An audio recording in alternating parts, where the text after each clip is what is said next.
Quand vous disiez on fait des films pour parfois faire des films contre d'autres films, alors est-ce que justement votre film s'inscrit ou vos films, parce que vous en avez réalisé déjà plusieurs, Là, évidemment, moi vous influencent à la rigueur, je préférerais pas. Évidemment, on est tous, on va dire, un mélange d'influences. Il y a un mélange unique, nécessairement. Mais je préfère me positionner plutôt, on va dire, peut-être contre ou dans l'envie d'autre chose que dans le sillage on va dire, de cinéastes dont l'œuvre a été très importante pour moi. Et leur œuvre a été très importante pour moi justement parce qu'elle aussi ouvrait des voies et ouvrait, on va dire, des sentiers ou tentait de les ouvrir. Voilà.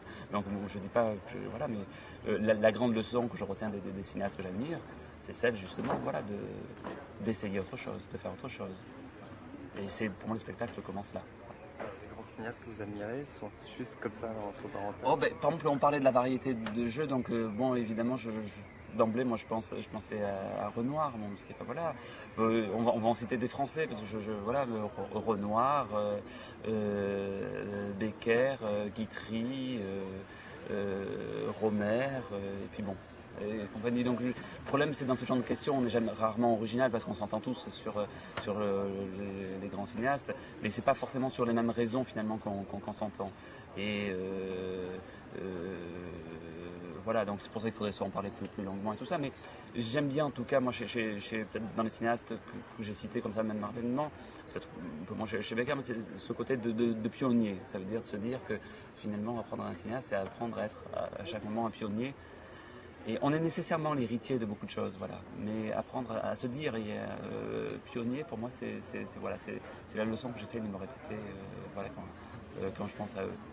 Est-ce qu'on est attentif aussi aux autres jeunes cinéastes français? Et est-ce que on se sent est-ce que vous sentez des points communs, par exemple, ou chacun est vraiment très très différent selon vous? Non. Bah, déjà, enfin, j'ai quelques amis, camarades, donc j'aime bien évidemment discuter. Djibril Glissant, qui a fait l'image du film, est également réalisateur, donc on discute énormément ensemble. Après, non, j'ai pas l'impression d'être. J'ai peut-être deux amis cinéastes, mais vraiment créer une famille, non, je n'ai pas ce sentiment-là. Et puis, j'avoue que je ne vois pas tout ce qu'il fait, parce que peut-être que, on va dire, il y a peut-être des frères et des sœurs d'esprit, mais dont je n'ai pas vu aussi nécessairement les films, soit parce que ce sont des films qui sont difficiles à voir, ont aussi des productions très marginales et tout ça, voilà. Donc voilà, je pense que les marges sont très grandes, et que voilà. Alors pour revenir au personnage du film, moi je voulais revenir au personnage de Fleur. Je voulais savoir si ce personnage-là correspondait pour vous à disons, s'il est en soi emblématique d'une génération, d'une certaine génération qui finalement vit beaucoup en se préservant des choses. Est-ce que c'est comme ça que vous l'aviez vu? Est-ce que vous pensez que c'est une...